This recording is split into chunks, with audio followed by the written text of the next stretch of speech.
Good morning students. आज हम पढ़ रहे हैं हमारा इंग्लिश का यूनिट नंबर 9 जो है मुल्ला नसरुद्दीन, जिसमें एक्टिविटी 1 है जो पजल्स है। इसमें है first, I am a 7 letter vegetable, my first 3 letters are a vehicle.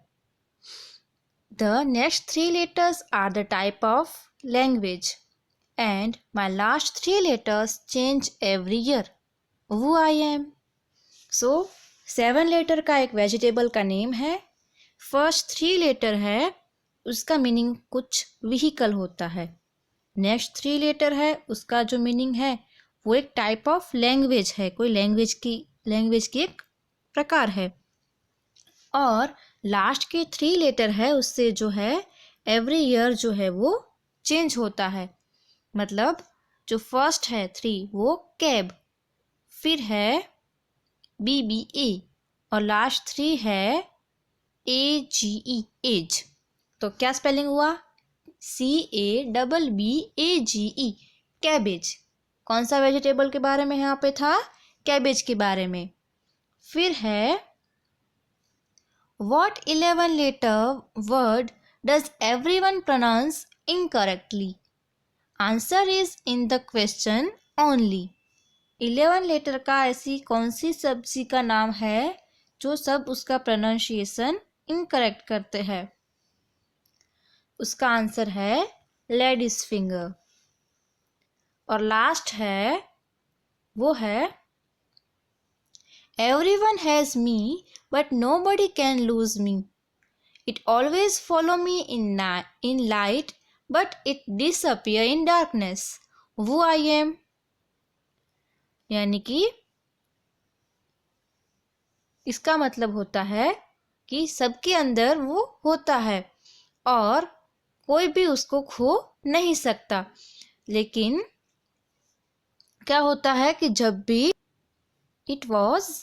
It always follow me in light but it disappear in darkness.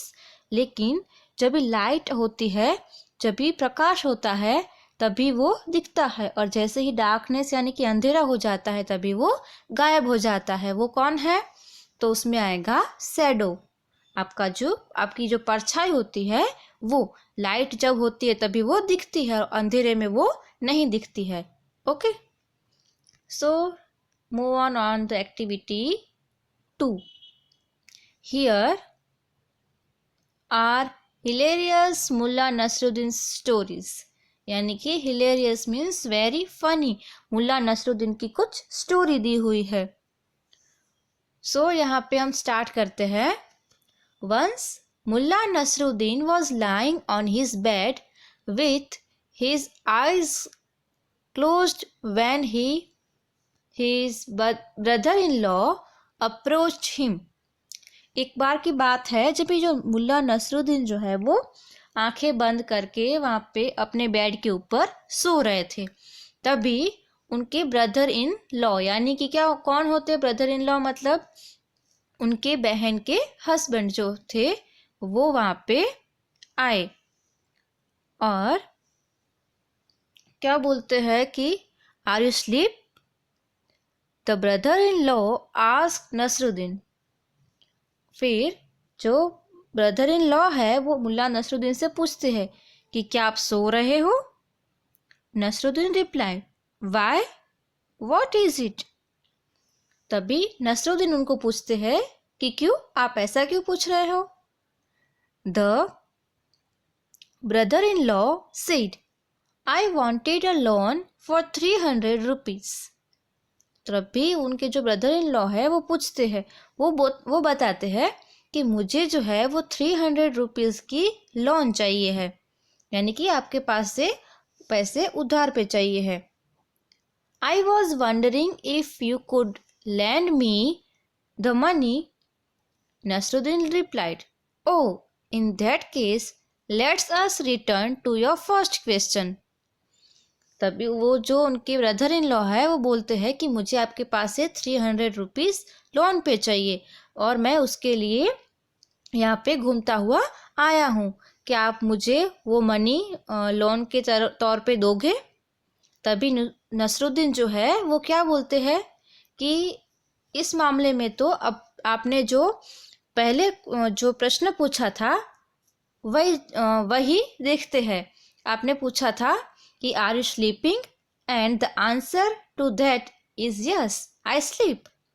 मुल्ला नसरुद्दीन क्या बोलते हैं, जैसे उनको पता चलता है कि वो उनके ब्रदर इन लॉ जो है वो उनसे पैसे मांगने के लिए आए हैं, तो वो क्या बोलते हैं कि आप ऐसा करते हैं कि मैं आपको दूसरे क्वेश्चन का नहीं, पहले क्वेश्चन का ही आंसर देता हूँ। कि आपने पहला क्वेश्चन क्या पूछा था कि आप सो रहे हैं, तो हाँ मैं उसका आपको आंसर दे रहा हूँ कि हाँ मैं सो रहा हूँ। So go away and do not bother me. So आप चले जाइए और मुझे परेशान नहीं ना करें। तो यहाँ पे क्या किया मुल्ला नसरुद्दीन ने, उनको अपने ब्रदर इन लॉ को पैसे नहीं देने थे लोन के तौर पर, इसलिए उन्होंने क्या किया कि उनको बोला कि आपको जो है वो मैं पहले प्रश्न का ही उत्तर दे देता हूँ और मैं सो रहा हूँ, इसलिए आप चले जाइए। फिर आगे है, if you were Mulla Nasruddin, what answer would you give to the brother in law? Share the answer with your classmate. If I were Mulla Nasruddin, I would. अभी देखो आपको क्या करना है कि अगर आप मुल्ला नसरुद्दीन की जगह पे होते तो आप क्या करते, इसका आंसर आपको सोच के यहाँ पे लिखना है और सब फिर बताना है। तो यहाँ पे मैंने लिखा है, I would pay a loan of 300 rupees to my brother in law, कि मैं उनको 300 रुपीज़ लोन के तौर पर दे देता। ओके, आपको जो लिखना है वो आप अपने हिसाब से यहाँ पे लिख सकते हो कि आप देना चाहते हैं, कि आप नहीं देना चाहते हैं, कि आप और कुछ बोलना चाहते हैं। सो आप यहाँ पे वो लिख सकते हैं। फिर आगे है activity 3, read the story silently. यहाँ पे स्टोरी जो है वो हम लाइन बाय लाइन देखते हैं। One day Mulla Nasruddin was talking to his neighbour. एक बार मुल्ला नसरुद्दीन जो थे वो अपने नेबर से बात कर रहे थे।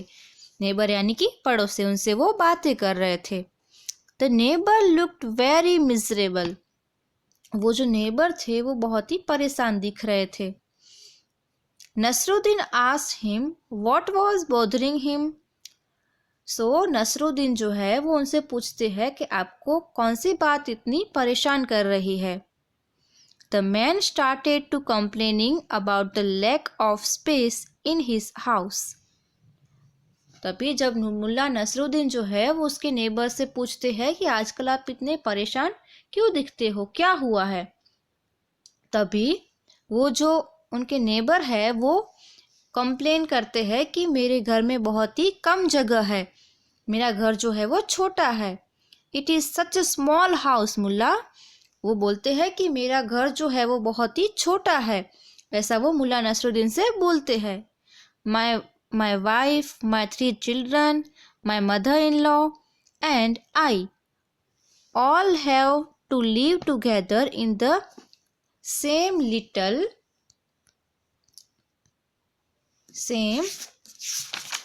Little cottage.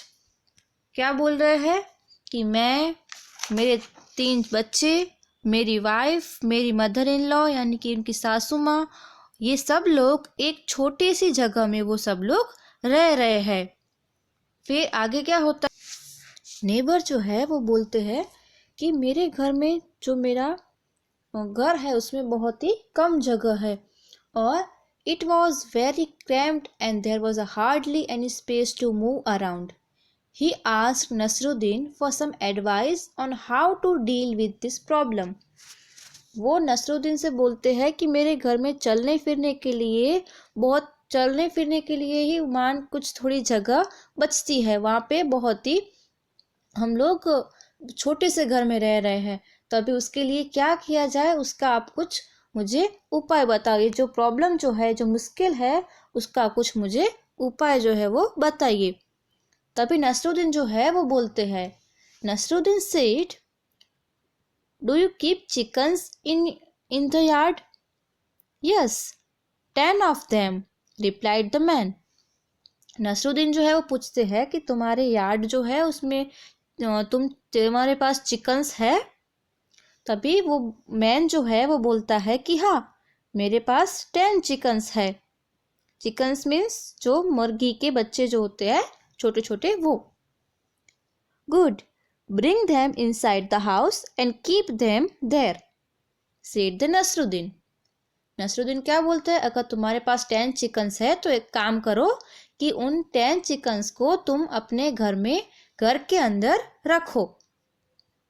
फिर but Mulla, the man explained, my house is already overcrowded, just do as I say, Nasruddin replied. जैसे ही नसरुद्दीन बोलते हैं कि आप जो ये चिकन्स है 10, उनको यार्ड में ना रखकर अपने घर में रखिए। तभी वो जो नेबर है वो बोलते हैं कि मेरा घर जो है वो पहले से ही मैं आपको बोल रहा हूँ कि ओवर क्राउडेड, यानी कि बहुत ही भीड़ भाड़ है, मेरे घर में चलने फिरने तक की जगह नहीं बच रही है, और आप मुझे ऐसे बता रहे हैं कि मैं अपने घर में और चिकन्स को भी अपने साथ रख दूँ।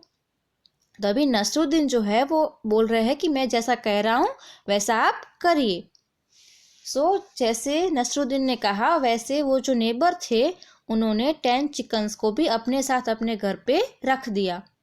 फिर आगे की स्टोरी जो है वो हम नेक्स्ट वीडियो में डिस्कस करेंगे, ओके, क्योंकि स्टोरी जो है बहुत ही इंटरेस्टिंग सी है। आपका होमवर्क जो है वो है आपकी वर्कबुक का पेज नंबर 115, जहाँ पे है फिल इन द ब्लैंक्स। तो यहाँ पे साउंड्स दिए हुए हैं, वो साउंड्स किसके हैं वो आपको ऊपर, यहाँ पे साउंड्स आपको लिखने हैं।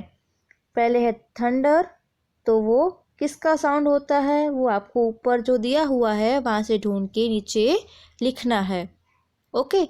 और सेकंड नंबर पे क्वेश्चन है नेम द फॉलोइंग। तो यहाँ पे it gives us milk, it Lay's eggs, और भी आगे है it is the king of the jungle. तो ये सब कौन है वो आपको ऊपर से नेम को ढूंढ के नीचे लिखना है।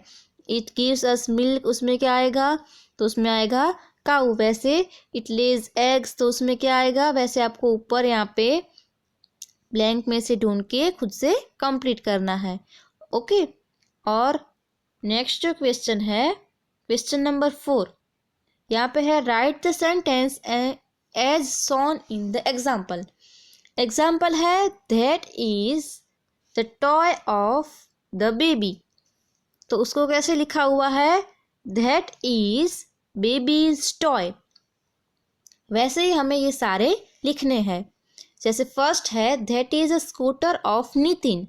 तो आपको क्या लिखना है यहाँ पे, that is the Nitin's scooter.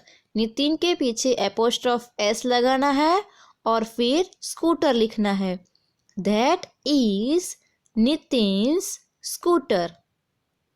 Second number पे है this is house of Meera. तो यहाँ पे कैसे लिखेंगे, पहले आप लिखेंगे दिस इज द हाउस, यहाँ पे आपको लिखना है, यहाँ पे लिखना है this is the Meera's house. Meera के पीछे एपोस्ट्रोफ एस लगाना है और फिर हाउस लिखना है, ओके। थर्ड है give me the book of Sonal. यहाँ पे आपको लिखना है give me the Sonal's book. ऐसे ही जैसे मैंने आपको समझाया वैसे ही आपको ये जो सारे 15 जो है वो आपको खुद से कंप्लीट करने हैं।